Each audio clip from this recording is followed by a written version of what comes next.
Assalamualaikum warahmatullahi wabarakatuh. Apa kabar semuanya guys? Ketemu lagi di Ensiklopedia Budaya. Jangan lupa ya untuk like, subscribe, komen, dan share untuk mendukung channel ini.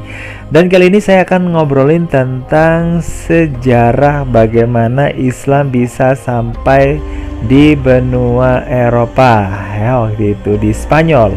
Oke, jika Anda berpikir pada zaman dulu bahwa Islam itu terbelakang ya, maka itu salah besar guys ya. Islam tidak hanya berkutat di Arab dan benua Asia saja ya. Nah, di era awal sepeninggal Nabi Muhammad, ini Islam pernah menguasai beberapa lokasi seperti Afrika dan Eropa. Nah, terus bagaimana ya Islam bisa berkuasa di Eropa? Ini tidak lain bermula pada tahun 711 Masehi atau kurang lebih 93 Hijriah saat pasukan Islam dibawa masuk oleh Tariq bin Ziyad ya melalui serangan tengah malam dan berhasil melumpuhkan pasukan Raja Qad. Nah, Tariq bin Ziyad ini masuk melalui selat yang disebut sebagai Gibraltar atau Jabal Al-Tariq yang diambil dari nama dari Tariq bin Ziyad itu sendiri ya. Oke guys, ngobrolin tentang Raja Qad itu siapa? Nah, Raja Qad ini sebenarnya adalah salah satu keturunan dari penguasa Jerman yang datang ke semenanjung Iberia ya pada abad ke-5 Masehi. Nah, seorang Raja Ostrogoth ini mendirikan istana di Toledo tahun 513 dan 569 Masehi. Ini Raja Visigoth menjadikan Toledo sebagai ibu kota kerajaan Visigoth Spanyol. Nah guys, tahun 689 Raja Recaredo ini menjadikan Katolik sebagai agama resmi yang ada di Spanyol. Nah, penguasa Spanyol kemudian saat mengetahui pasukan Islam memasuki wilayahnya segera menghadang guys ya. Jadi waktu itu penguasanya adalah Raja Roderick ya. Nah, tahun 711 ini tanggal 18 Juli pasukan Spanyol dan Umayyah bertemu atau berhadapan di wilayah Sungai Barbate. Nah, berperang akhirnya 8 hari dan dimenangkan oleh Tariq bin Ziyad. Oke, kemudian pasukan Islam akhirnya mendapatkan bantuan ya dari pasukan Roderick yang membelot ya karena ada alasan tertentu, dan juga orang Yahudi mendukung pasukan Islam karena mereka memang dipaksa mengikuti aturan Katolik, kalau enggak mereka akan ditekan. Jadi kayak gitu guys. Kemudian ekspedisi Tariq bin Ziyad itu sendiri memang dikomandoi oleh Musa bin Nusair, gubernur Afrika Utara, dengan kendali Walid bin Abdul Malik dari dinasti Umayyah yang pusatnya dulu di Damaskus ya, karena ada sesuatu hal akhirnya harus pergi meninggalkan Damaskus menuju ke wilayah Spanyol. Oke guys, tentara Islam memang tidak hanya menguasai satu bagian saja di Andalusia ya, tapi beberapa daerah seperti Sevilla, kemudian ada Toledo, Malaga, dan Elvira.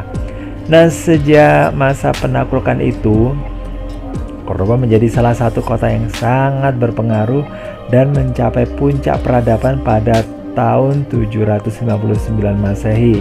Nah, kota ini menjadi pusat ilmu pengetahuan dan peradaban dunia guys. Banyak ilmuwan datang ini untuk menggali ilmu dan merasakan bagaimana sih peradabannya. Jadi seperti itu guys.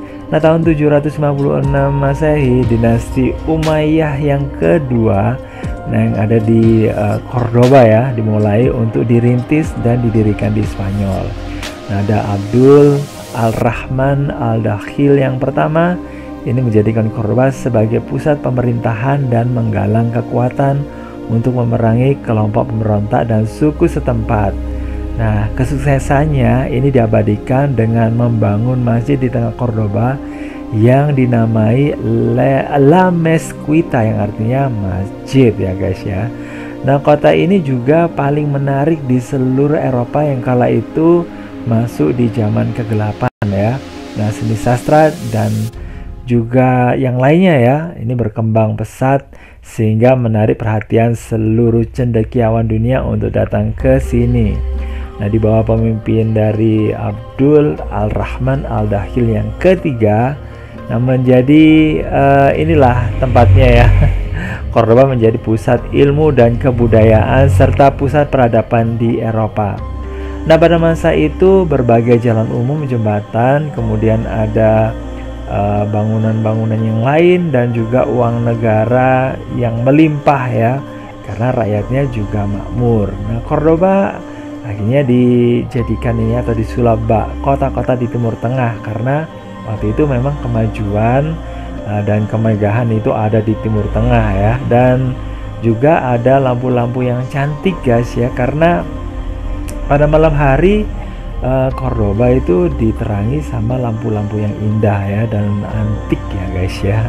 Oke, kemudian guys, jembatan Cordoba ini yang diawali dibangun oleh pada masa Romawi kuno, kemudian dilanjutkan dan dibuat sangat megah ya, direnovasi menjadi megah dengan panjang 400 meter dengan lebar 40 meter serta memiliki arsitektur unik dan tidak biasa guys. Terus kemudian ada Universitas Cordoba yang melahirkan ilmuwan di bidangnya seperti ada Al-Zahrawi, kemudian Abu Ja'far Al-Qurtubi dan sebagainya. Oke guys, ngobrolin soal bagaimana sih kondisi dari Cordoba.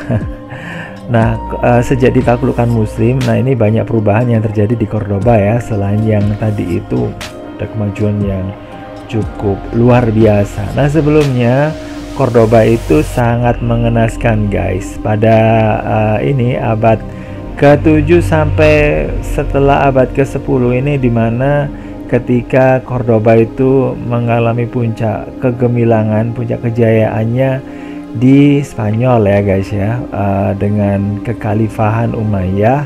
Nah, peradaban Barat ternyata itu ya berbalik dengan kondisi yang ada di daerah Islam ya. Nah, waktu itu peradaban Barat yang sekitar tahun-tahun segitu ya, abad ke-7 sampai sekitar abad ke-10 dan sesudahnya, itu merupakan negeri yang tandus, terisolir, kumuh dan liar. Nah, rumah-rumah dibangun dengan batu kasar, tidak dipahat, dan hanya diperkuat dengan tanah halus guys. Nah, sementara itu saat Islam memerintah, bangunan dibuat sangat indah ya guys ya, yang cukup mencengangkan masyarakat yang ada di zamannya. Salah satunya adalah Masjid Jami Cordoba yang belum ada tandingannya dari segi keindahan, keluasan dan juga kebesarannya. Di sini ada mihrab ya, yang keindahannya tidak bisa dilukiskan dengan kata-kata. Ada mozaik juga yang dilapisi emas dan juga kristal serta ukiran yang kaya serta menakjubkan guys.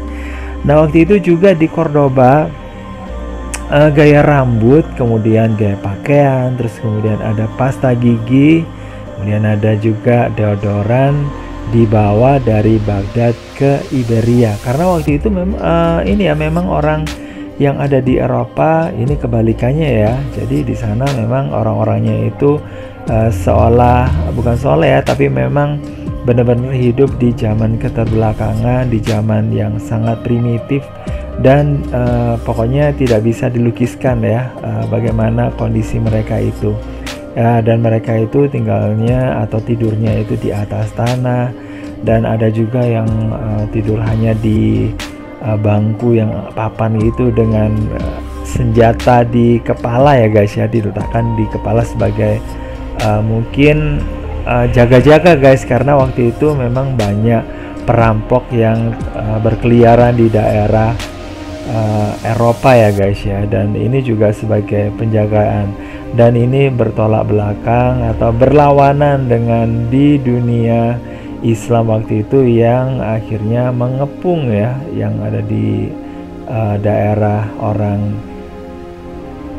Kristen ya guys yang ada di Eropa. Dan memang sih kejayaan yang ada di Spanyol tidak tidak lama ya, karena akhirnya memang orang-orang Islam harus pergi ya karena kesalahannya sendiri ya karena nggak bersatu. Oke guys, terima kasih udah gabungan. Jangan lupa untuk like, subscribe, komen, dan juga share. Saya akhiri, wassalamualaikum warahmatullahi wabarakatuh. Bye bye.